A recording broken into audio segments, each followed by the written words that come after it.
They're a really hard-playing, tough team, terrific defensive team.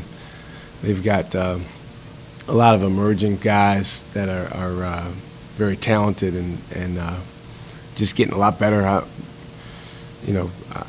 Followed their program over the years. I used to work at Dayton, so Cincinnati's one that we always followed, and you just kind of keep doing it out of habit, and just have a ton of respect for Coach Cronin and the program he's built there. They've been in the NCAA tournament each of the last 4 years, and he's put together a group of guys that really work well together.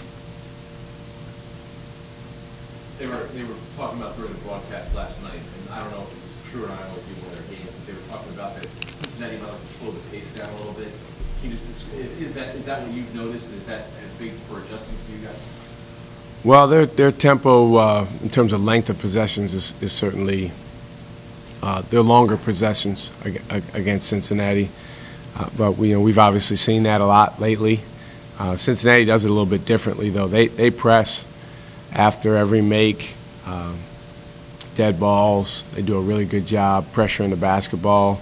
And what their press does quite a bit is, they make possessions longer because it takes you some time to get the ball across half court and to get into what you're trying to run. And then they play a few different types of defenses, and they're unique. I mean, they have a zone that is really, really unique. They're very good in that. They're good at man-to-man. They're one of the best defensive teams in the country. Had a little more time to look back at the Belmont game. What additional did you find that you liked from the younger guys? I'm nothing new. I mean, just number one thing that I liked is that they got a lot of minutes, and got a lot of experience. And then, I think they did some good things, played with good energy while they were out there. Just got to keep getting them experience, and especially on the defensive end, teaching them what we need from them and what they have to do on every possession. This Cincinnati team, and please forgive me, I believe they're AAC now, is that right? Yeah. But is it still a Big East type team, the way they're put together and the way they play? Is that how you can approach it, or have they changed a little? No, I mean they're really toughness-based, toughness-oriented. You can tell Coach Cronin that's a point of emphasis for him and his staff in recruiting. They really emphasize physicality, toughness. They have great athleticism. Their bigs block a lot of shots. They rebound the ball extremely well. So, yeah, it is actually a similar makeup of a Cincinnati team, even going back to the teams that Bob Huggins had there that were so successful. The schedule just kind of one after the other, just kind of keeps getting better and better. Teams are playing. We got to the point where the guys still getting excited for name brand teams that we're playing, and they get more hyped up for big name teams like Cincinnati and some of the teams we played this year. Yeah, our guys are excited about our schedule. I think to a man, they all came to VCU wanting to play against some of the best teams in the country, and I think our schedule is, certainly one that is comparable to anybody's in terms of how competitive it is and how challenging it is. And this game only adds to it. Plus, we're going on the road to Cincinnati. It's a lively atmosphere there, to say the least. They do a great job supporting their team, and the way they play is an exciting style. It should be an exciting game. The tests of going back on the road after two strong games. A lot of times this season, this is a good test for our team, or this is a good sign of where our team's going. And this is yet another one of those. What do you talk to your team about the challenges that they're going to face and how they're going to overcome that in playing in tough Cincinnati? Well, anytime you go on the road, you have to respond to adversity. Not that there's never adversity in home games, but on the road, there's just certain other factors that you have to deal with. You don't have the same energy from your home crowd. So we talk about that every time we go on the road, and this game's no different. Obviously, we're playing a tough, hard-nosed team, a very defensive-minded team. I think when you go on the road, you have to understand that to make runs and to weather the storm, you have to be solid on defense and you have to get stops. So that will be where our emphasis is. But you're a good ways into that non-conference schedule. Has it had the effect on the team in terms of growth that you wanted this time? Well, it's too early to tell, but I think we could have played a really, really easy schedule, probably had a better record right now, and maybe had a false sense of what we need to improve on and what we need to get better at.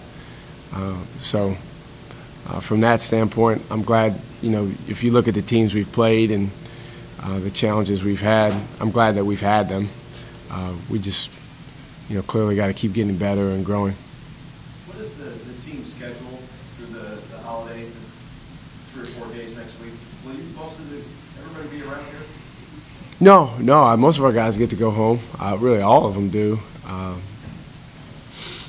After our last game before Christmas, and I think guys will be gone for a few days. I'll be here if you need anything. But then we'll come back the day after Christmas and start practicing and getting ready for our next game. I just didn't know if any of the freshmen, some kids, if they are from farther away, couldn't get home. But have you noticed the freshmen now, they're through their first semester, school and practice.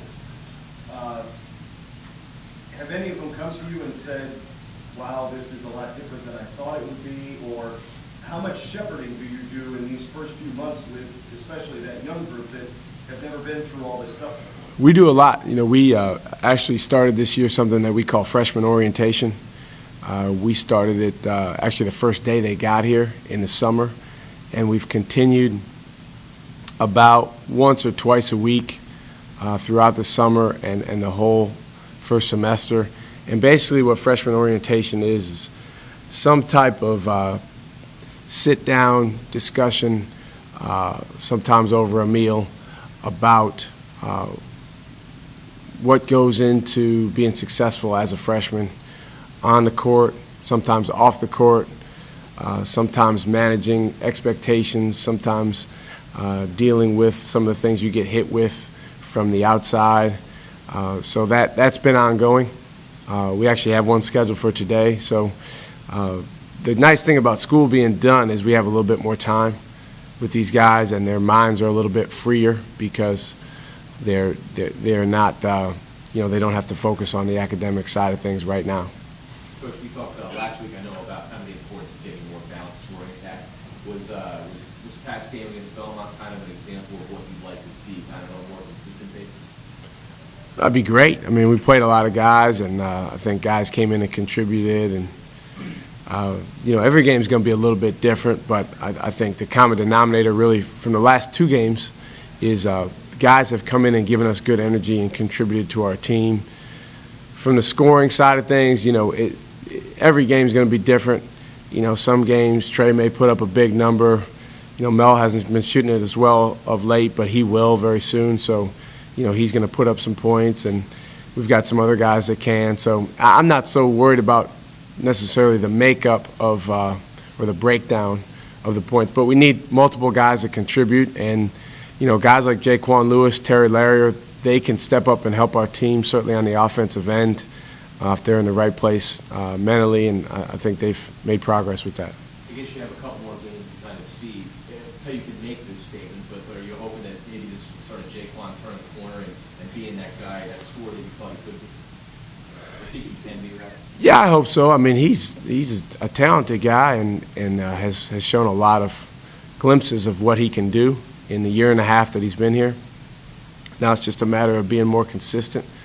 I think as a sophomore, he has the opportunity to be much more consistent than he was as a freshman, but that remains to be seen, whether that will happen or not. We try to be very supportive of him and what he needs to do and what goes into that.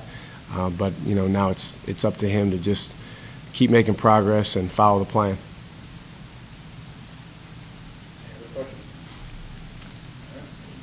Thanks.